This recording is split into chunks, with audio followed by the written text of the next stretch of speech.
Il est malfaisant. C'est un homme mauvais. Et il a eu beaucoup de chance. Il est libre. J'étais furieux qu'il se soit échappé. De savoir que ce type était libre.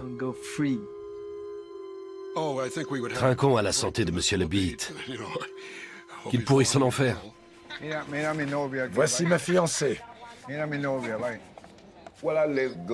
Je vis bien à Cuba. Personne ne vient m'embêter. Je m'entends bien avec les voisins, je suis respecté, et beaucoup de gens se soucient de moi. Monte, monte. Venez. La situation est compliquée. Venez. Vas-y, danse.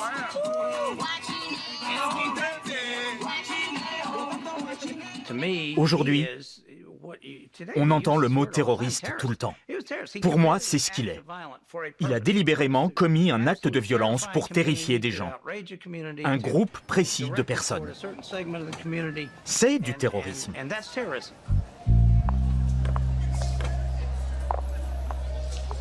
Je ne suis pas coupable. Et c'est ça qui me fait vraiment mal. Je ne suis qu'une victime politique. C'est un lâche.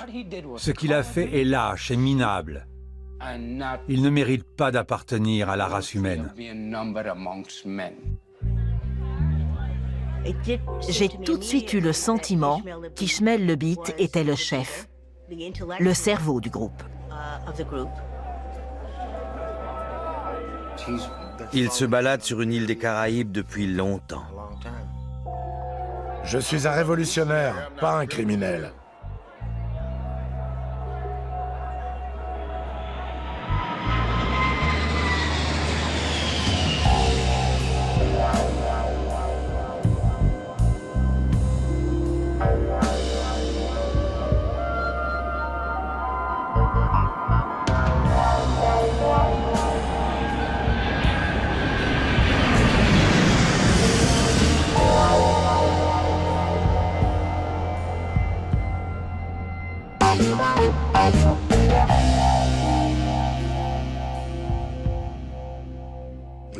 C'était un réveillon tout à fait normal. Je ne me rappelle plus combien d'invités nous avions à dîner. C'était le seul vol du mois qui me faisait rentrer tôt. Je n'étais pas sortie pour le Nouvel An depuis des années.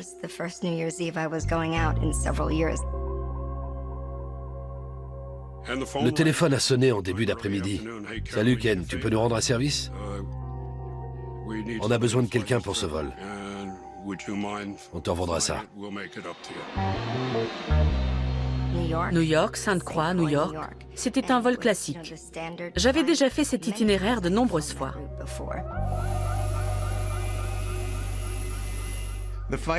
Tout se passait normalement. On faisait la queue comme d'habitude. Ils l'ont fait monter à bord juste avant le départ. On ne voyait pas ses menottes. Des hommes l'accompagnaient. 3 gardiens de prison costauds. Voici mes diplômes. Judo, Jiu-Jitsu, Apkido, combat au couteau philippin et formation de commando en Californie. Ils m'ont retiré les menottes, on s'est assis et je me suis dit « Waouh !» C'est l'étape numéro 1. On était 2 avec lui. Le 3e était allé contrôler les toilettes.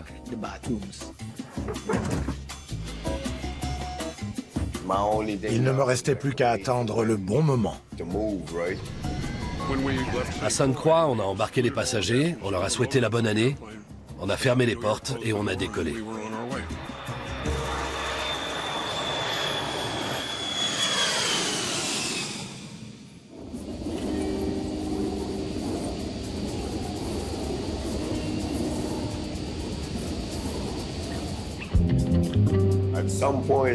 À un moment, une jolie fille blanche s'est approchée et s'est assise près de moi.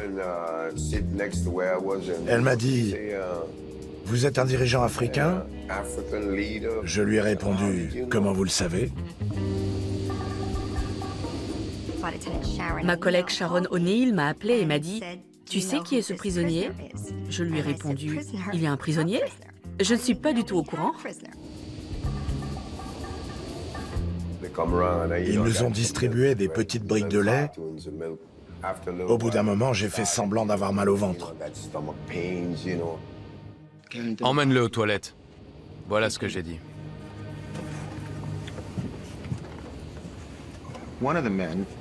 L'un des hommes s'est levé pour aller aux toilettes. Je l'ai vu parce que j'étais assis 2 rangées plus loin. Puis j'ai été étonné de le voir y aller une deuxième fois. L'une des hôtesses est venue me voir en me disant que les policiers voulaient que je demande s'il y avait un médecin. Je lui ai demandé pourquoi. C'était parce que le prisonnier avait des maux d'estomac.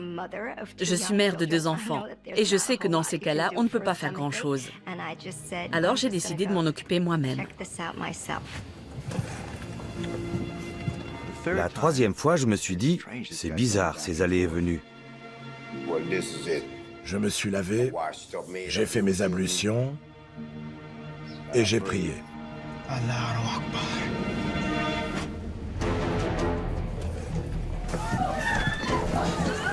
Je lui ai dit, mec, fais pas ça. Je te connais, je connais ta famille, je ne veux pas te faire de mal. Il m'a dit, si tu bouges, je tue ces gens. On entendait une bagarre derrière nous. Je me suis dit, merde, je peux rien faire.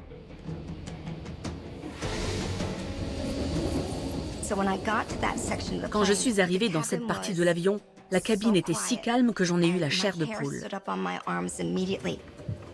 J'ai vu le prisonnier armé. Là, il m'a dit « Viens ici ». Et il a braqué son arme sur ma tempe.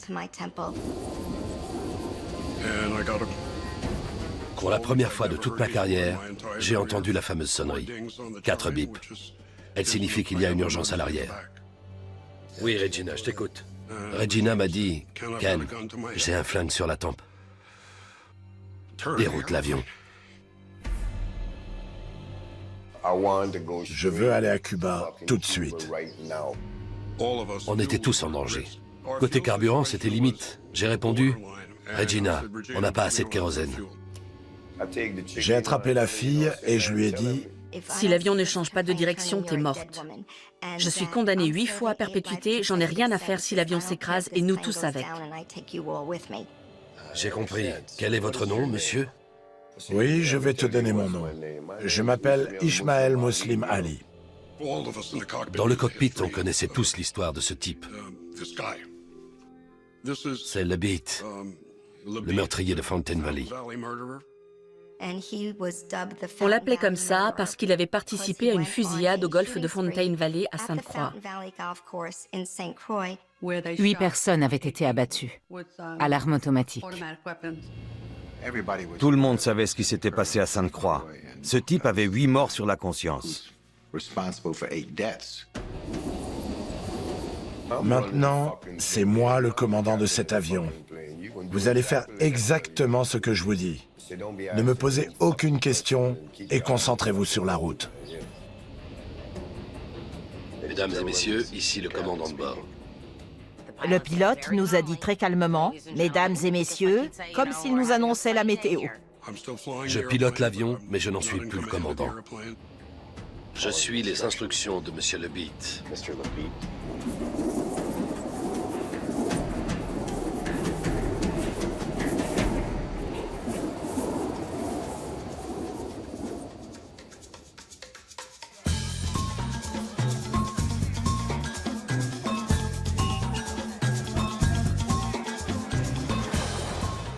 Il y a 2 façons de devenir citoyen américain, être né là-bas ou obtenir la naturalisation. Mais il a existé une 3e possibilité. Quand les États-Unis ont acheté les îles Vierges au Danemark en 1917, tous les habitants sont devenus américains.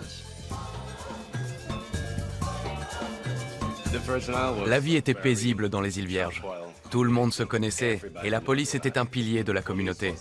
Il n'y avait pas de problème de criminalité. On ne fermait pas sa porte à clé. On pouvait s'absenter en laissant ouvert, personne n'entrait.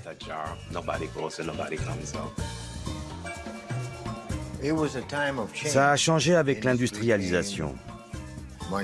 L'argent a afflué sur l'île, les hommes d'affaires sont arrivés. À cette époque, l'ambiance était très dynamique, parce qu'on construisait le complexe industriel de Sainte-Croix. Léon Hess a bâti ce qui allait devenir la plus grande raffinerie du monde libre.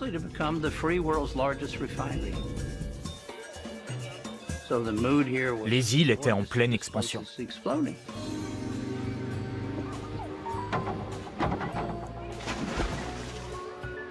À Sainte-Croix, beaucoup de gens vivaient du tourisme. Une clientèle fortunée venait jouer au golf et achetait des résidences secondaires.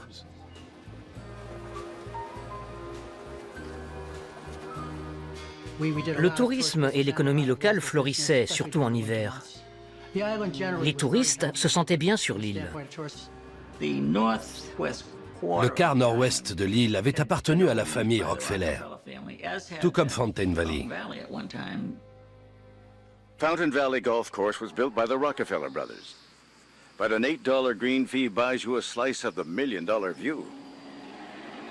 Greens nestled in a lush tropical valley and an endless stretch of mountain and sky beyond.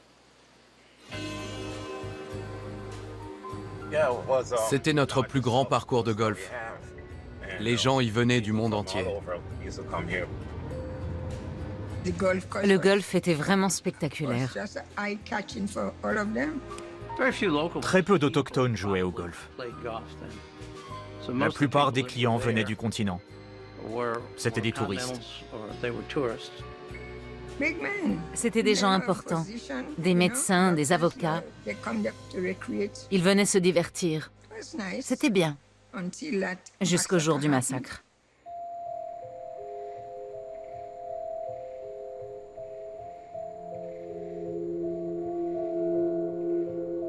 C'était le 6 septembre, un mercredi après-midi.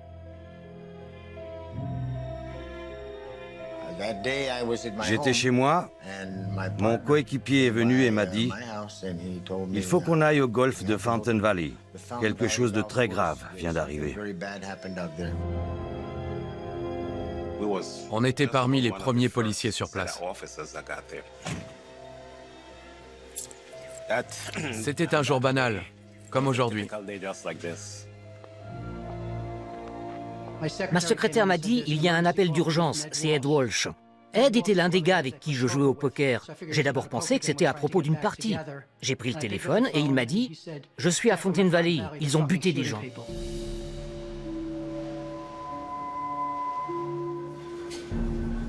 It was just another lazy afternoon at Fountain Valley. Cocktail hour came early in the shade of the clubhouse patio.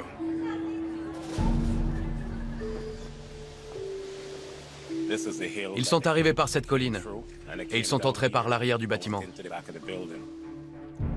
Then masked men burst in, armed to the teeth, demanding cash. Quand nous sommes arrivés, nous sommes tombés sur un horrible spectacle. Un carnage. Les gens gisaient les uns sur les autres. Les corps étaient déchiquetés par les tirs d'armes automatiques et semi-automatiques. C'était le chaos. Un massacre atroce. C'était terrible. Il y avait une femme.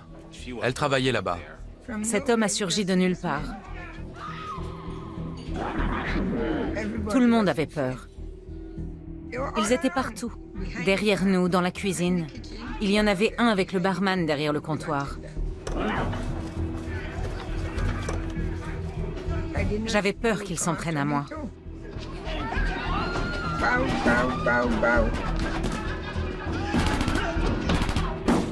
Ça y est, je vais mourir. Je me suis glissée dans les toilettes des femmes. Je tremblais. J'étais si près du bar qu'une balle m'a touchée. Mon pied saignait. J'ai utilisé ma culotte pour poser un garrot sur ma jambe. 15 personnes ont été touchées. 7 blancs ont été tués. Et un noir, un membre du personnel.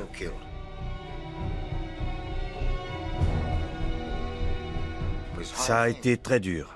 Je m'en souviens comme si c'était hier.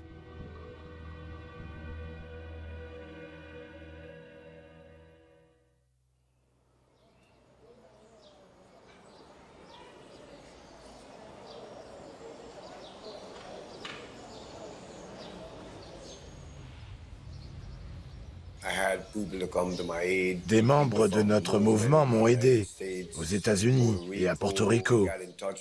Ils étaient en contact avec le gouvernement cubain. Les autorités cubaines savaient que je n'étais pas un fou.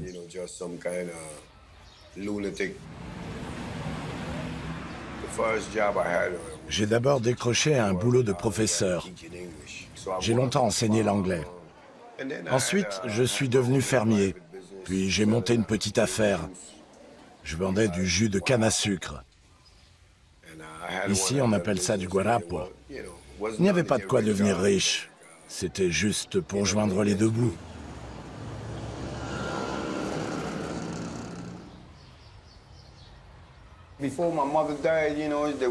Avant sa mort, ma mère a organisé une réunion de famille. Elle a dit « Tout le monde est là, sauf mon fils Ish ». C'est comme ça qu'on m'appelle dans la famille. Ish ne peut pas être parmi nous. Il est parti pour un long voyage à Cuba. Mon nom de baptême est Ronald Jean Leavitt, mais tout le monde m'appelait Ronnie. Les gens disent de moi que je suis quelqu'un de calme et poli. Même les passagers de l'avion que j'ai détourné l'ont dit. Je viens d'une famille multiethnique. Mon père travaillait à la poste. Sa mère était d'origine allemande. Ma mère était greffière au tribunal.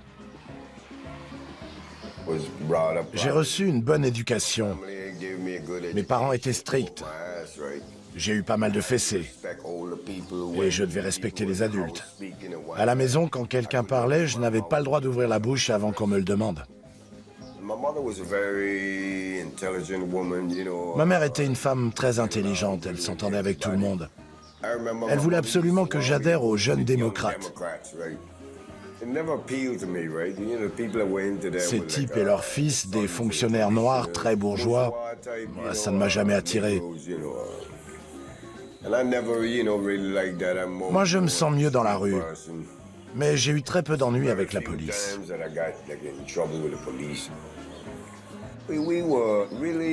On était vraiment inoffensifs, juste une bande de jeunes. Un jour, quand j'avais 16 ans, il y avait un salon automobile à Saint-Thomas avec des Jeeps et des Volkswagen. On a juste volé une Volkswagen et on est parti faire la tournée des soirées. On a déconné une fois et on s'est fait arrêter tout de suite. Quand on m'a présenté au juge, il m'a dit « Si tu t'engages dans l'armée, on oublie tout ça. »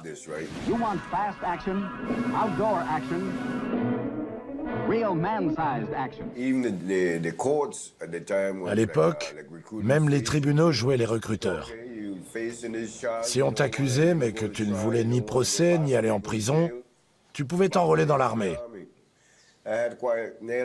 Presque tous mes amis sont partis sous les drapeaux. Ma mère ne voulait pas que je le fasse. Mais j'ai dit, merde, j'y vais quand même.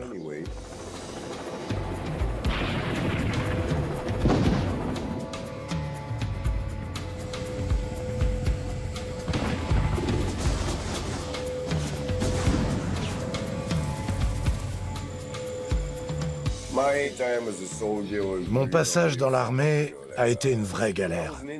C'était pas mon truc. Je ne ressentais aucune haine envers les Vietnamiens. J'avais plutôt de la sympathie quand je voyais ce qu'ils enduraient. Un jour, en patrouille, on est arrivé dans un village. Je ne sais pas pourquoi, mais les GIs ont ouvert le feu. C'était juste des gens ordinaires. Il n'y avait pas de soldats. J'étais au milieu de ce merdier, juste à côté d'une petite hutte. J'ai entendu la porte s'ouvrir et j'ai tiré.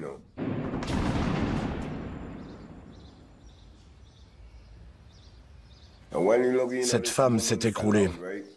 Elle était enceinte. Ce qui m'a vraiment choqué, c'était à quel point elle ressemblait à ma mère. Le sergent m'a dit, « C'est une putain de Viette. » Et là, je me suis dit, « Non, j'arrête. On ne peut pas quitter l'armée, mais pour moi, tout ça, c'était terminé. Je ne voulais plus être mêlé à tout ça. » Ils essayent de sauver le monde de la menace communiste. Moi, le communisme, j'y connais pas grand-chose, mais je crois que j'ai bien envie de rejoindre ce mouvement.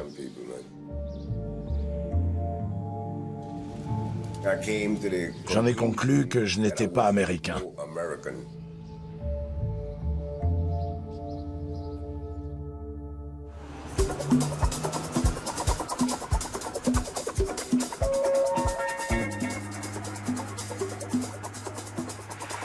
An African, there is no power behind him.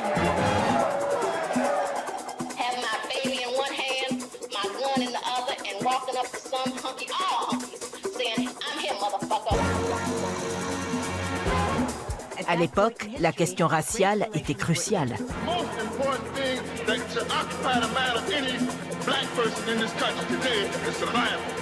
Soit vous étiez raciste, soit vous luttiez pour la cause noire. Il n'y avait pas de juste milieu.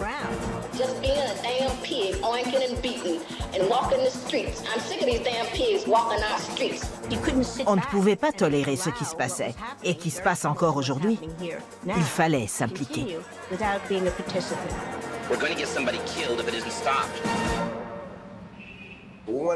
En arrivant à New York, j'ai rejoint le mouvement des Black Panthers. À cette époque, la police était l'ennemi numéro 1 de la communauté noire. Les policiers jetaient des gens du haut des immeubles. Ils leur tiraient dessus. À partir du moment où je suis rentré du Vietnam, j'ai toujours eu une arme sur moi.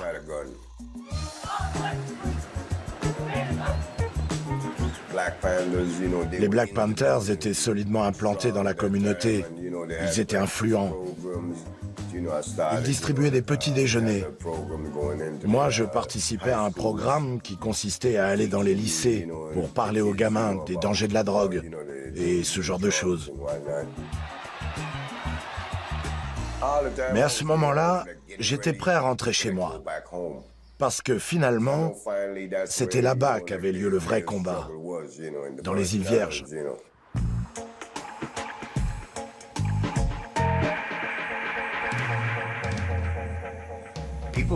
Les hommes de l'archipel revenaient du Vietnam et il n'y avait pas de travail. Hess-Oil avait promis d'embaucher la population noire à la raffinerie. De belles voitures, de belles maisons, pour tout le monde, sauf pour les gens du coin. Hess-Oil n'a rien fait pour eux, à part faire venir une population blanche et raciste.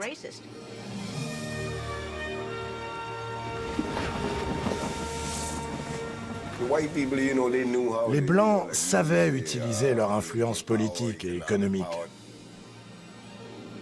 On fait du yacht, on fait du golf, on s'en fout de ces gens.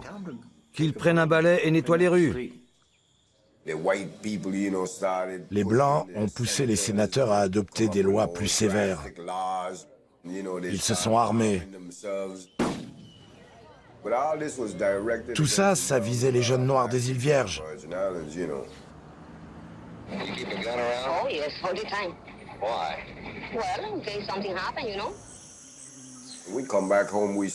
En rentrant chez nous, on a commencé à s'organiser, mais pas comme un parti politique traditionnel. Ils ont créé un groupe dont le discours reflétait le socialisme. Ils militaient pour la liberté et l'indépendance. Nous ne sommes pas américains et nous devons être indépendants. Ils commettaient des vols pour se financer. Je vivais en vendant un peu d'herbe de temps en temps. Je dépouillais aussi des touristes à l'occasion. J'en ai détroussé tellement que je ne pourrais pas dire combien. Every year, over 1 million visitors come to revel in America's tropical paradise. Ils avaient du fric et ils venaient dans mon pays. Alors voilà. Le FBI était au courant des agissements de Labite et de ses acolytes. Il s'était lancé dans ses activités subversives bien avant l'incident de Fountain Valley. N'était pas récent.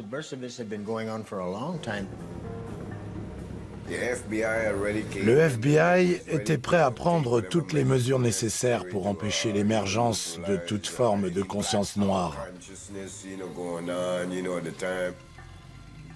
Ils me suivaient en permanence. Parfois, quand je rentrais chez moi le soir, une voiture de police surgissait. Je mettais ma main à la ceinture et elle disparaissait. Je les suivais la nuit. Je l'ai fait souvent. Je les filais. Et ils savaient qu'ils étaient surveillés.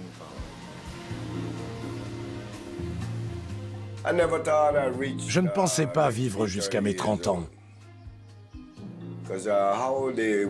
Vu la situation dans les îles Vierges, je me préparais à prendre le maquis, à me réfugier dans les collines.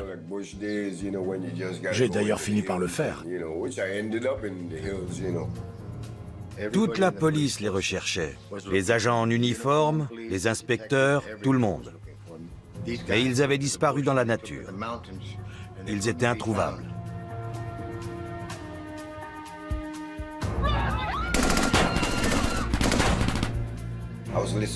J'écoutais la radio quand la nouvelle est tombée. Et je savais qu'on allait me mettre ça sur le dos. J'avais assez d'expérience pour faire un braquage sans avoir besoin de tuer 8 personnes. Qui ferait une chose pareille?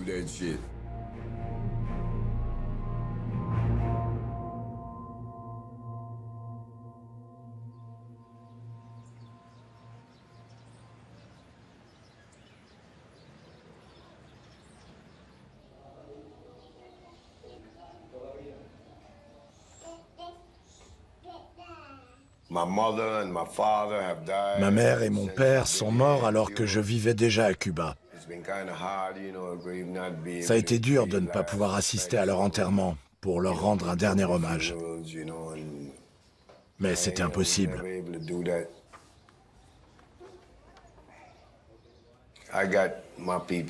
J'ai de la famille ici aussi. Les miens sont ici. Je me suis marié en prison, j'ai eu une fille.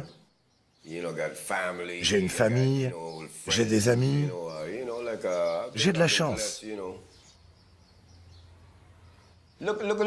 Regardez, regardez ça. Là, c'est mon pote Hanif. J'ai donné ce prénom à mon fils. Ce sont tous des victimes. Certains de mes co-accusés ont écopé de 40 ans de prison. Ça fait vraiment beaucoup. Ça me fait mal, mais je ne peux pas faire grand-chose pour eux.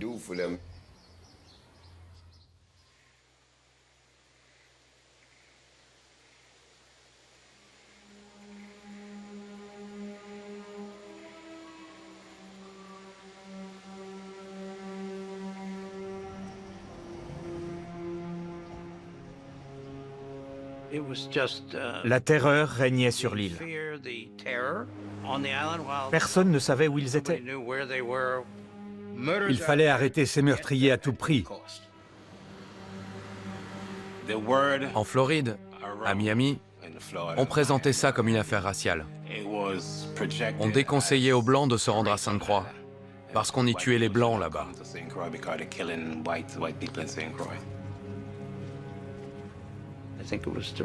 C'était un message adressé aux Blancs. Dégagez, partez d'ici. C'était l'objectif de ce massacre. The governor of the Virgin Islands today warned residents and tourists on St. Croix to stay inside at night. Eastern Airlines has been cautioning travelers of the perils of traveling to San Croix in the Virgin Islands. Police are investigating possible racial motives for the killings. Certains radioamateurs affirmaient que les autochtones faisaient la chasse aux Blancs dans les rues avec des machettes. Ils agitaient constamment la menace d'une guerre raciale. C'est un braquage qui a mal tourné. Des voleurs n'ont pas besoin de tuer. L'affaire avait clairement des motivations raciales. La théorie était la suivante. Si vous détruisez le tourisme, l'immobilier et les affaires s'effondrent. La population noire pourrait alors reprendre le contrôle de l'île. Et les Blancs ne seraient plus que de simples touristes. Si vous exploitez en toute connaissance de cause une population colonisée, alors vous récoltez ce que vous avez semé.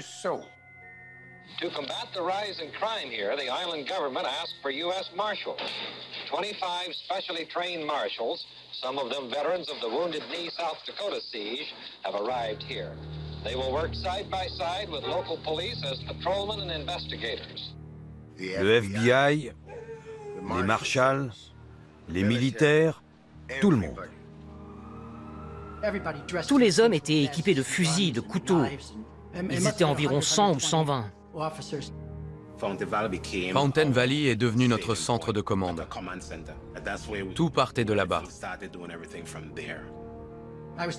On m'a dit qu'ils portaient des masques et des treillis. On a retrouvé beaucoup de douilles de calibre 45. 2 mitraillettes avaient été volées à la police. Ishmael Labit était probablement impliqué, parce que nous savions qu'il avait une mitraillette. C'était le commissariat de police à l'époque. Ça, c'est l'arrière du bâtiment.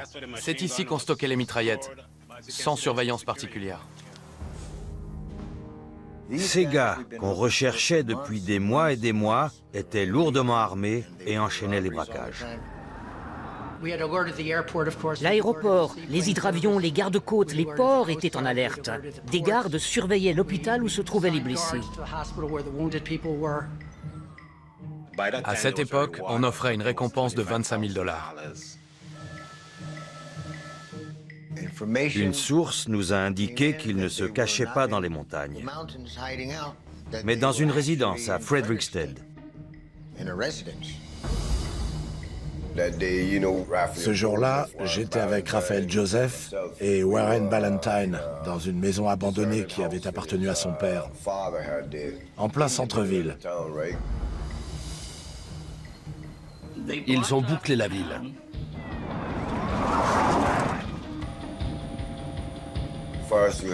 D'abord, on a entendu les hélicos qui survolaient la ville. Ils nous avaient encerclés. Attention à la marche. Une équipe du SWAT est arrivée. Avec tous les agents qui nous encerclaient et les hélicoptères, il n'y avait aucun moyen de s'en sortir. Et je n'ai jamais cru aux batailles perdues d'avance. La porte s'est ouverte et ils sont sortis les mains en l'air. Police in St. Croix in the Virgin Islands today picked up 3 men as suspects in the murder of 8 persons on a golf club owned by the Rockefeller family. Je me rappelle avoir crié « Génial !» Comment savions-nous que c'était ces gars? Ceux qu'on cherchait depuis des mois et des mois, qui sont sortis de leur planque et qui ont tué ces gens? On le savait, voilà tout.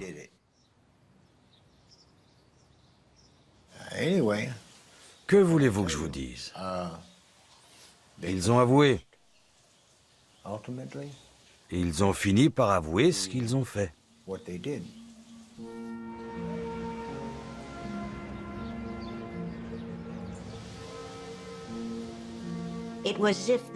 C'était comme s'il n'y avait jamais eu de violence sur l'île auparavant. Comme si toute la communauté avait toujours vécu paisiblement jusqu'à cet incident. Mais c'est absurde. L'histoire de l'île montre que les Hollandais, les Français et les Anglais se sont battus sauvagement pour son contrôle. Et les esclaves se sont révoltés. Il y a toujours eu des antagonismes ici.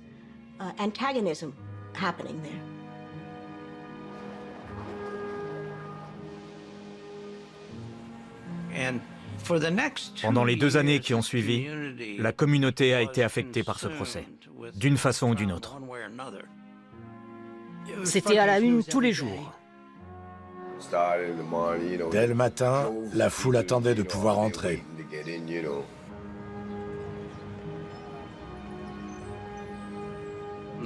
Les mesures de sécurité étaient exceptionnelles.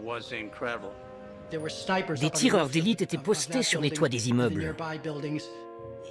Dans n'importe quel autre district fédéral, on évite la présence d'armes à l'intérieur du tribunal pour que personne ne puisse s'en emparer. Mais dans cette salle d'audience, il y avait des armes de gros calibre. C'était effrayant.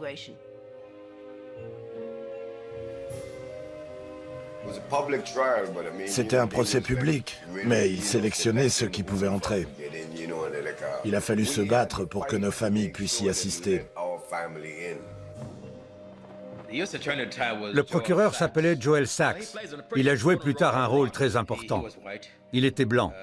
Je le précise pour donner une certaine couleur à cette histoire. Ce n'était pas une affaire de droit civique, comme il l'aurait voulu. C'était un procès pour meurtre. Le juge Young a fait appel à moi. Je lui ai dit, j'ai quitté la fac de droit en 1968. Je n'ai jamais plaidé une affaire de meurtre. Il m'a répondu, je vous ai vu au tribunal, vous y arriverez. Très bien si vous le dites. Les avocats locaux ont été rejoints par des confrères venus du continent. L'un d'eux était particulièrement connu pour sa grandiloquence. Maybe government will listen and resistance will succeed. I hope so, for all our sakes. Power to the people, right on. Bill était l'archétype de l'avocat militant.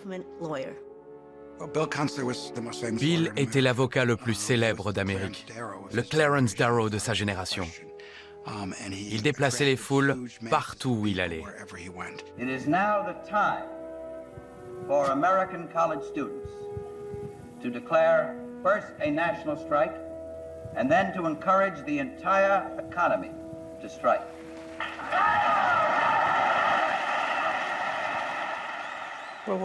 Kunstler avait défendu les Chicago 7. Quand j'ai appris qu'il avait été commis, j'ai eu peur que ça se passe mal. C'était sa manière de travailler.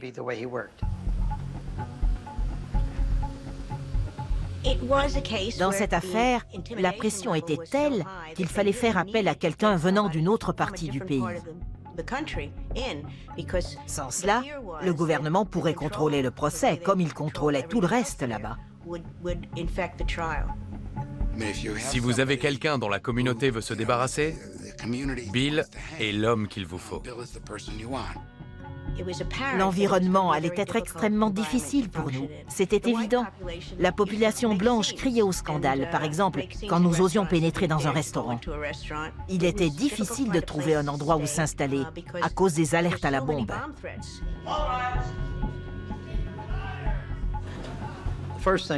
Bien sûr, ils ont commencé par contester les aveux et les preuves.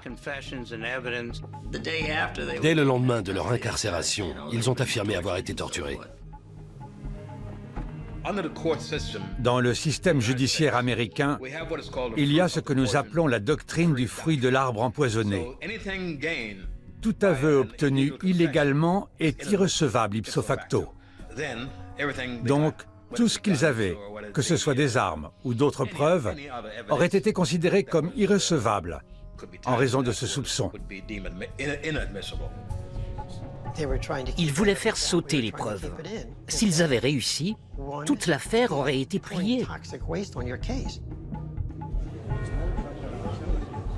La question n'était plus qui est coupable, mais comment ces aveux avaient été obtenus. Quand nous avons rencontré les prévenus, ils nous ont immédiatement parlé des tortures qu'on leur avait infligées. Mais il y avait tellement de pression que trouver un témoin était quasi impossible. Quelques personnes ont partiellement confirmé les faits. Mary Mercer travaillait au bureau du procureur. Elle était l'une des rares à se trouver à Fountain Valley et à ne pas faire partie de la police. Nous lui avons demandé si elle avait vu quelque chose. Elle a dit « J'ai entendu des cris ». on amenait des seaux d'eau. Le FBI entrait et sortait.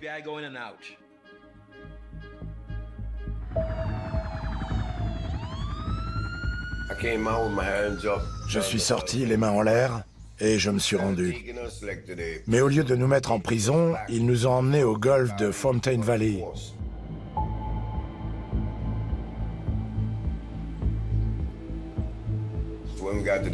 Quand on est arrivé au golfe, il y avait plein d'autres noirs. Ils arrêtaient des jeunes noirs un peu partout.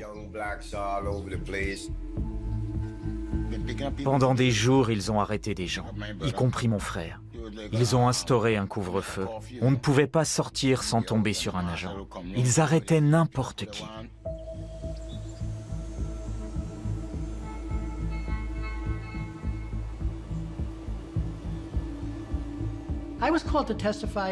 Pendant le procès, on m'a demandé si j'avais été témoin d'abus. J'étais là-bas tous les jours, de 6 ou 7 heures du matin jusqu'à minuit. Et je n'ai jamais rien vu ni entendu.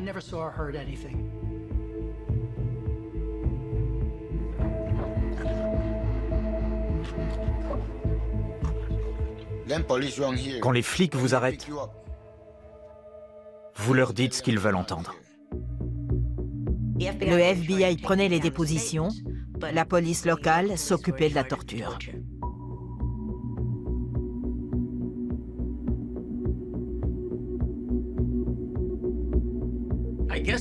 Je suppose qu'ils étaient menottés, mais c'était leur seule contrainte. Nous étions assis sur des bancs et nous discutions comme maintenant.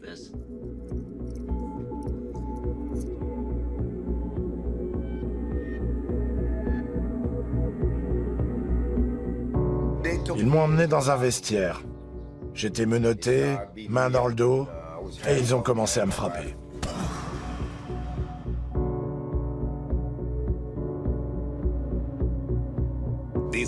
Ces types parlaient en dialecte.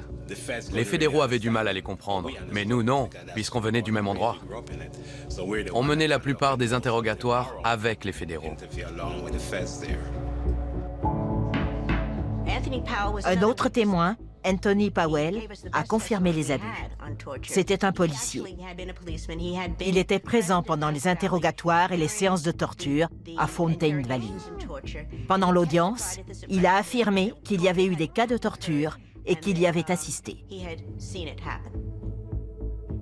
C'était problématique pour l'accusation. Il était clair qu'après ça, il n'aurait plus jamais de bons rapports avec ses collègues.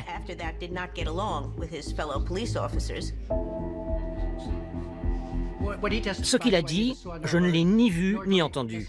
Et je n'y crois pas spécialement. J'ignore ses motivations.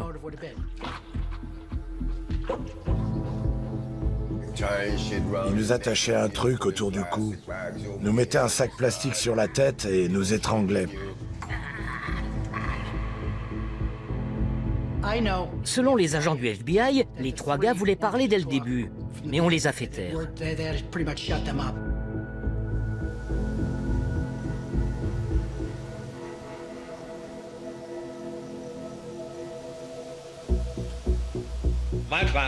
Mon client a été amené au pied d'un arbre. Ils lui ont mis une corde autour du cou et ils l'ont soulevé. Quand il était au bord de l'asphyxie, ils le laissaient retomber et puis ça recommençait encore et encore. Un jardinier a examiné tous les arbres et a déclaré que c'était impossible.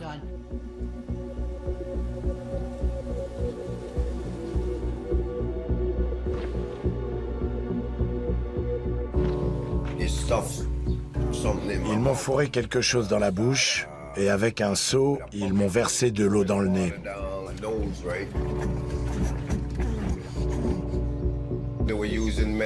Ils avaient aussi d'autres méthodes, comme les électrochocs.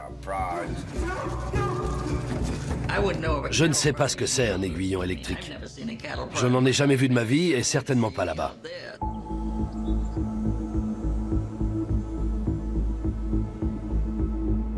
Il disait, il ne veut pas signer sa déposition, mais il a avoué. Pourquoi aurait-il avoué? Sans doute avait-il entendu parler du FBI et il a eu peur. Il n'avait jamais rencontré d'agent du FBI. C'est peut-être pour cette raison.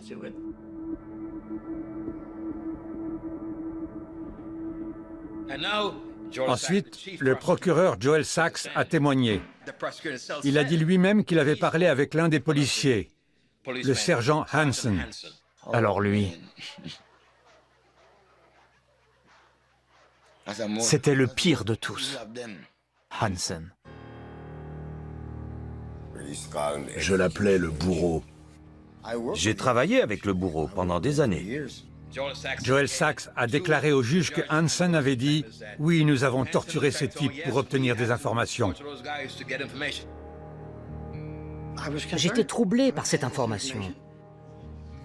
Le juge était très mécontent. Il n'a pas du tout aimé.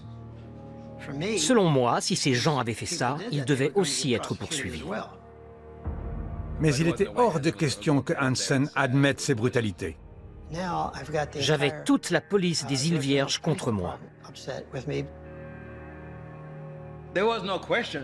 Nous avions tellement de preuves concernant la torture que l'accusation ne pouvait même pas se défendre. En fait, le procureur a lui-même déclaré que ceux qui menaient les interrogatoires avaient admis avoir torturé les prévenus pour obtenir des informations. Comme le dit la mafia, on m'a fait le baiser de la mort.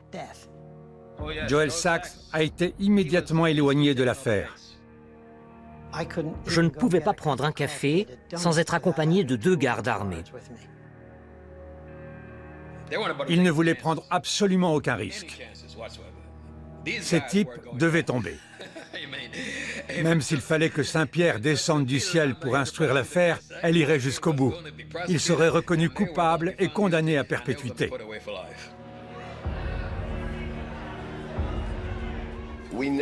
On ne voulait pas se laisser faire.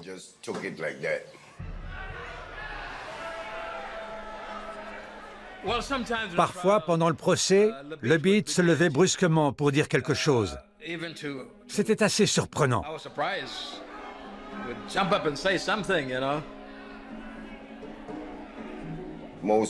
La plupart du temps, on se levait pour leur dire d'aller se faire voir.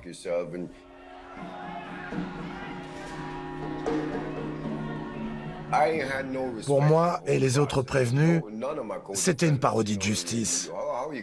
Comment peut-on être traité comme ça et respecter ce tribunal? J'ai tout de suite eu le sentiment qu'Ishmael Levitt était le chef, le cerveau du groupe.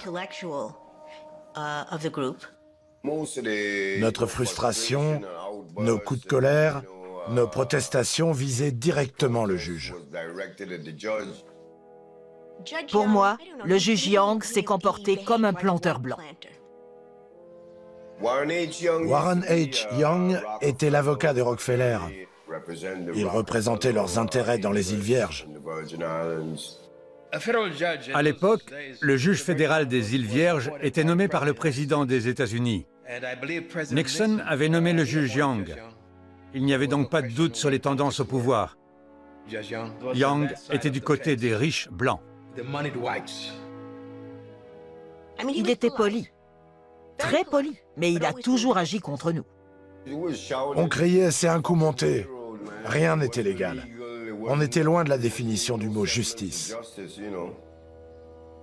On se battait par tous les moyens. On a essayé de changer de juridiction, de faire nommer un autre juge. On a tout tenté pour obtenir un peu d'équité dans ce procès. La population de l'archipel s'identifiait à nous, parce que c'était clairement une injustice. All I know is injustice is being done to us, the people of these islands, because a lot of our black people have been killed and nothing has been done about it. Il apparaît que nos frères ont été kidnappés, torturés et piégés. Mais comme on dit, la vérité finit toujours par se savoir.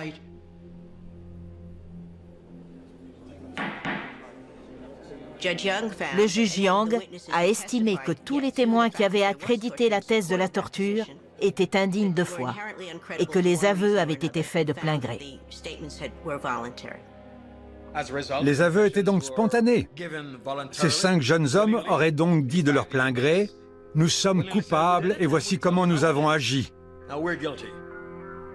C'est comme ça que le juge Young voyait l'affaire.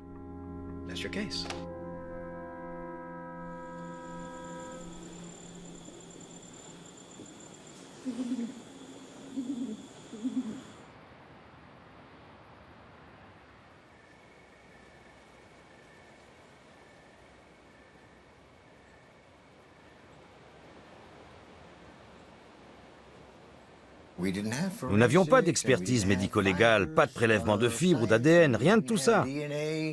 Nous n'avions que la scène de crime. Avec de la chance, on aurait pu relever une empreinte ou trouver un témoin. Mais on se basait surtout sur les aveux. Alors il fallait les obtenir, par tous les moyens nécessaires.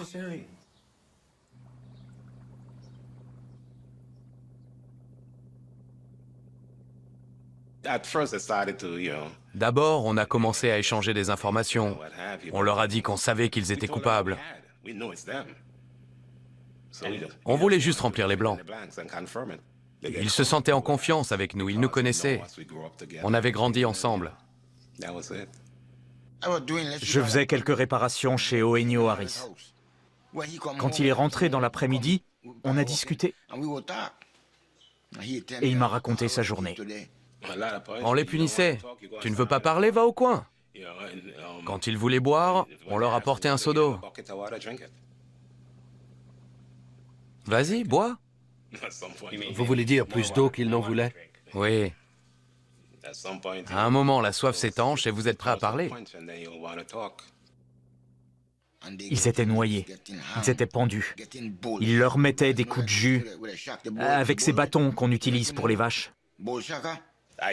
Pendant l'audience, quelqu'un a dit qu'on avait utilisé un aiguillon électrique sur eux. Mais moi, je ne sais rien de ça.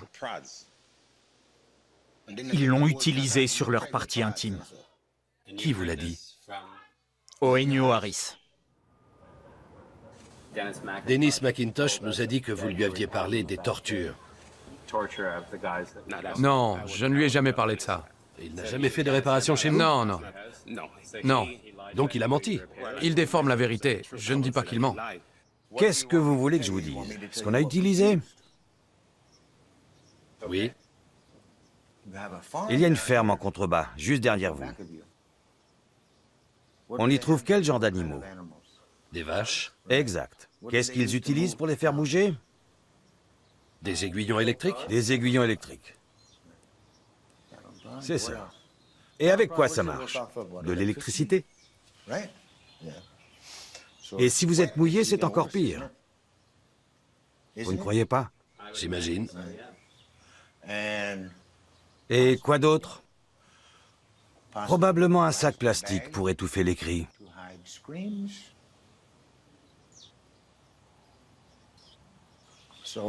Maintenant, vous avez une idée. C'est assez clair. C'est la première fois que vous dites la vérité à propos de ces aveux. C'est vrai. Oui. Pourquoi ne pas l'avoir fait avant? Personne ne me l'a jamais demandé. Et si on vous l'avait demandé au procès? J'aurais menti. À cette époque.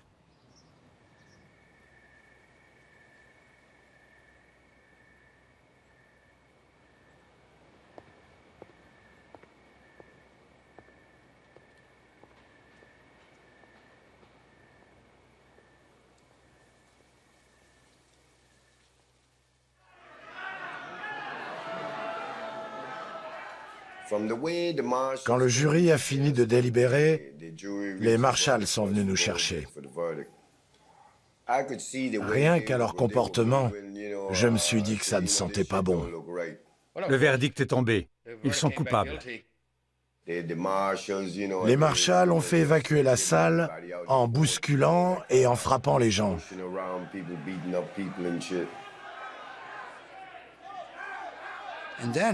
Un autre événement remarquable est survenu.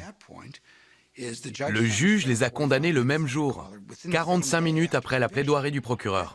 Je n'avais jamais vu ça. Il me lisait la condamnation alors que j'avais la tête collée sur un banc, avec un officier qui m'arrosait la bouche et le visage de gaz lacrymogène, et lui en haut qui continuait à causer. Habituellement, il y a un rapport prédécisionnel ou une probation. On peut les encadrer, interroger leur famille. Ils étaient très jeunes. Quelles que soient les raisons pour lesquelles ils ont été condamnés, chacun avait peut-être joué un rôle différent dans ce crime. Tout était possible. Le juge Young lisait la sentence. 8 condamnations à 90 ans de prison consécutifs. Je lui ai dit « Et comment je suis censé faire ça ?» Et il m'a répondu « Fais ce que tu peux ».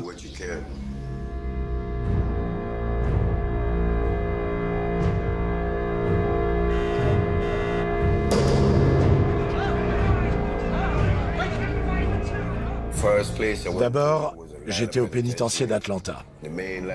C'était un vrai cauchemar. Il y avait tellement de violence.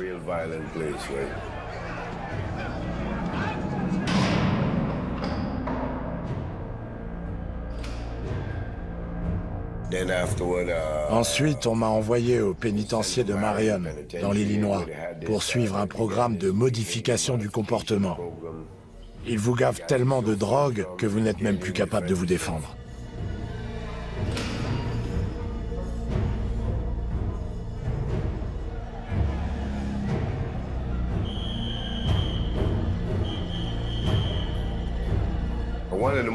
La pire prison que j'ai connue est celle de Springfield, dans l'Illinois.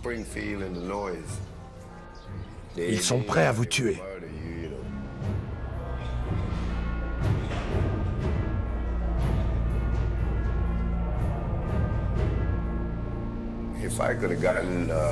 Si j'avais pu rester dans les îles Vierges, obtenir une aide sérieuse et faire appel, je n'aurais jamais tenté de m'évader. J'avais le sentiment que j'aurais réussi à m'en sortir. J'étais vraiment déterminé.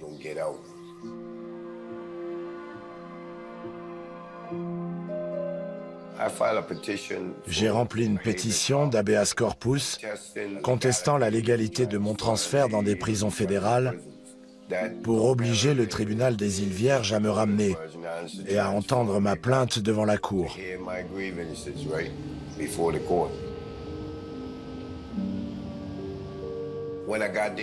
Quand je suis arrivé à l'aéroport, je me suis agenouillé. J'ai embrassé le sol et j'ai remercié Allah. Je n'aurais jamais pensé que je reviendrais un jour.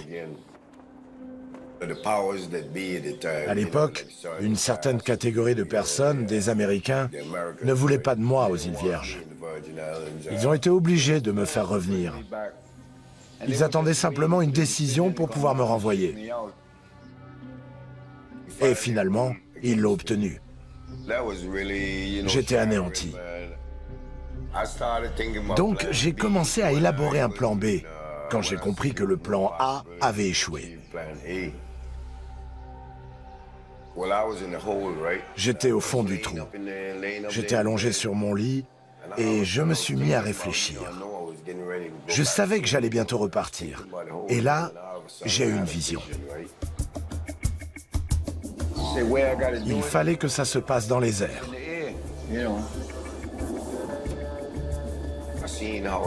J'ai visualisé comment j'allais faire dans l'avion, le transfert et tout ça.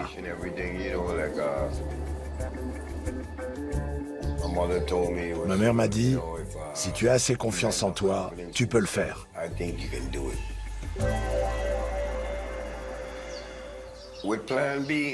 Avec ce plan B, j'avais besoin d'une arme.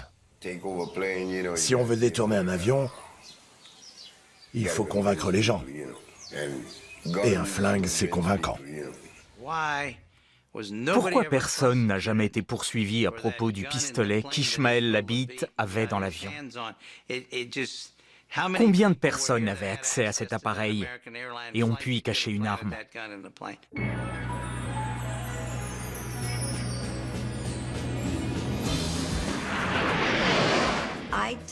Il avait le contrôle de la situation. J'ai donc décidé de le traiter avec respect. Tout le monde avait les mains en l'air. J'étais dans tous mes états. Je tremblais comme une feuille. Il y avait une dame derrière moi, une institutrice très gentille. Je ne me souviens plus de son nom. Pourtant, je devrais, mais je la remercie. Elle m'a tenu les bras en l'air parce que je n'en avais pas la force. Les mains en l'air, c'est fatigant au bout d'un moment. Alors je leur ai dit de les baisser. Ils devaient rester à leur place et regarder le film. C'était un Star Trek à la recherche de Spock ou un truc dans le genre.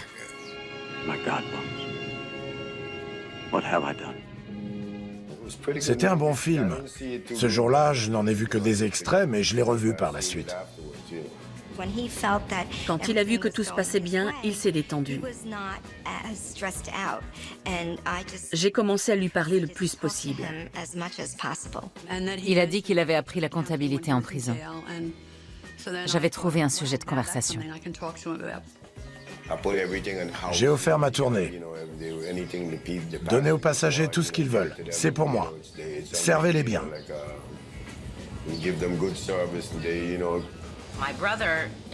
Personne n'osait parler, ni même murmurer. Et à un moment donné, mon frère m'a dit « J'ai besoin d'aller aux toilettes ». Je lui ai répondu qu'il pouvait faire dans son pantalon, que personne n'allait se moquer de lui, mais que surtout, il ne devait pas bouger. Et qu'est-ce qu'il a fait? Il a appelé une hôtesse. Je peux aller aux toilettes? Et elle lui a permis de se lever. J'ai cru que j'allais m'évanouir. Je lui ai dit « T'es vraiment pas bien, toi ?» Le pilote m'a appelé pour me dire que nous approchions de Cuba. Je l'ai rejoint dans le cockpit. Je lui ai dit « Comment allez-vous, monsieur Ali ?» Je voulais savoir où il allait se poser. Pas question de me retrouver quelque part aux États-Unis en pensant que j'étais à Cuba. On survolait la ville à très basse altitude et j'ai vu écrit en lumière verte Aéroport José Martí. C'était Cuba. C'était comme la terre promise. Alors je lui ai dit, vas-y, pose-toi.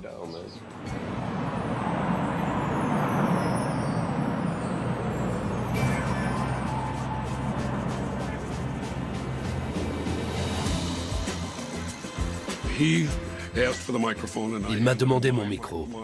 Je le lui ai donné et il a fait un petit discours. Mesdames, Messieurs, c'était un prisonnier politique qui cherchait la liberté à Cuba. Prisonnier politique? Tu parles. Je suis désolé pour le dérangement. Bonne année. Ils ont dit dans les journaux que j'étais le plus poli de tous les pirates de l'air. Il a ouvert la porte, il est sorti et nous sommes restés assis. C'est la preuve que ce n'est pas dans ma nature de tuer 8 personnes juste pour un tiroir caisse. J'ai eu droit à un interrogatoire, puis on m'a fait sortir. Les 3 gardiens étaient là.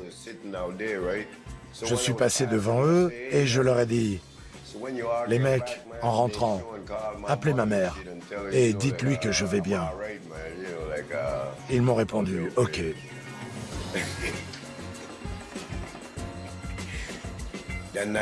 On m'a mis en prison cette nuit-là. J'étais enfermé, mais je me sentais merveilleusement bien. Pour la première fois, j'étais content d'être derrière les barreaux, parce que j'étais loin de ces satanés américains.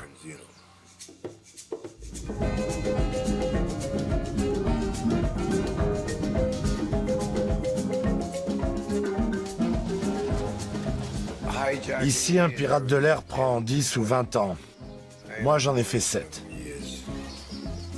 Comparé aux États-Unis, les prisons cubaines, c'est le paradis.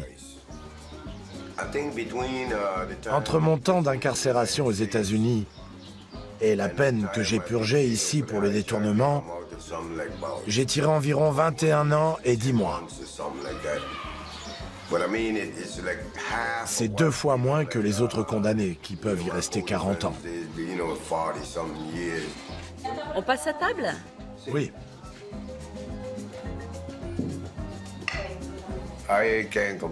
Je n'ai pas à me plaindre. Je n'aurais pas pu mieux vivre ailleurs. Lui, c'est mon petit-fils. Et voici ma femme. On fait tout ensemble. Je suis son père et ma femme, c'est sa mère. Il vit avec nous. On en prend soin 24 heures sur 24. C'est un peu fatigant, mais je préfère ça plutôt que de travailler. Ça me rend meilleur tous les jours. Ce petit gars a fait des merveilles pour moi.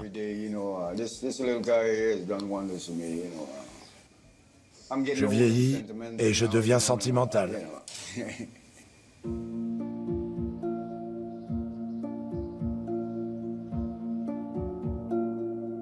Vous pensez que c'était eux? Je n'ai aucun avis là-dessus. J'ai lu les histoires, mais dans cette affaire, ce n'était pas l'essentiel. En ce qui me concerne, en tant qu'avocat, l'important, c'était les tortures.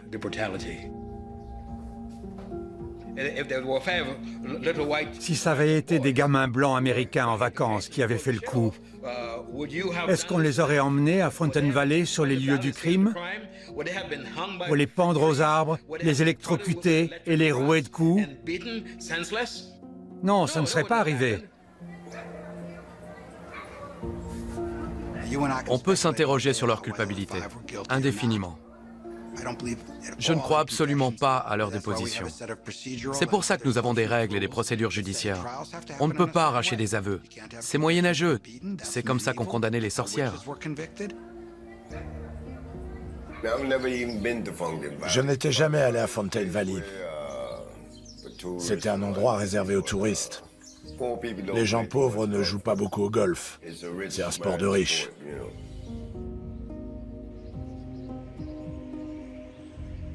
Si ce n'est pas moi, alors qui l'a fait? Quand j'étais petit, je regardais cette série télé, Le Fugitif. J'ai l'impression d'être Richard Kimball à la recherche d'un meurtrier. Ce n'était pas moi, ni mes partenaires.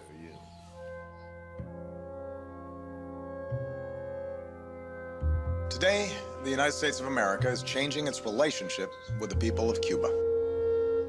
In the most significant changes in our policy in more than 50 years, we will end an outdated approach that for decades has failed to advance our interests, and instead, we will begin to normalize relations between our two countries.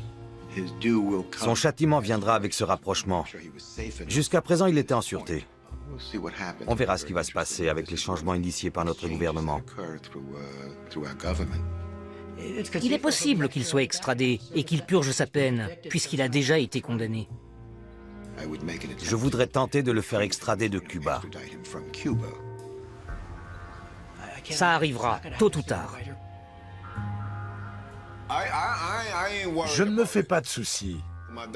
Ma fille m'a appelé, elle hurlait, elle était en larmes. Toute ma famille est allée au ministère des Affaires étrangères, ici à Cuba. J'ai dit à ma fille, t'inquiète pas, tout ira bien. Quitter votre famille et le bébé, ça vous ferait quoi? Ce serait un choc vraiment terrible. Mais j'en ai déjà vécu tellement dans ma vie. Qu'est-ce qu'il y a de plus horrible que d'être forcé à l'exil, condamné à 800 ans sa vie, plus 90 ans? Vous pouvez imaginer ça?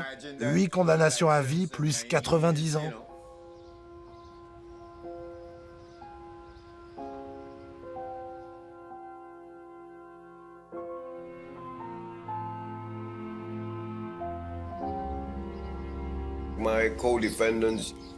Mes camarades ont pris 40 ans de prison. C'est énorme.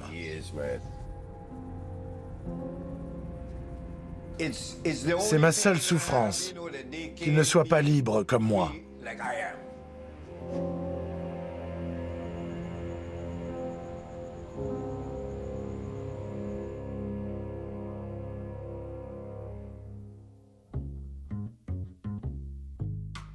It was a long New Year's Eve for about 200 passengers and crew who arrived safely early this morning in New York after their American Airlines flight was hijacked. Federal investigators want to know how convicted mass murderer Ismail Labib was able to get a gun and force the plane to Cuba. Tout le monde s'est demandé d'où venait mon arme. Je suis monté dans l'avion avec. Quand j'étais en prison dans les îles Vierges, j'avais régulièrement des visites. Ma mère possédait un petit Beretta. Elle me l'a apporté pièce par pièce. Je savais qu'on allait me fouiller au moment du départ. C'était mon seul problème. Mais j'avais des bandes élastiques qu'on utilise quand on se foule la cheville.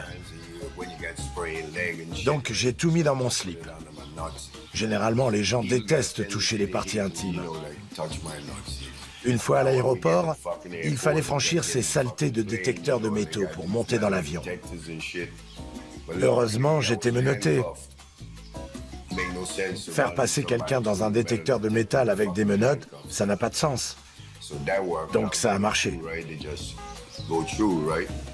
J'espère que personne n'a perdu son boulot, mais il fallait vraiment que je me tire de là. On fait une petite pause? J'ai mal aux fesses.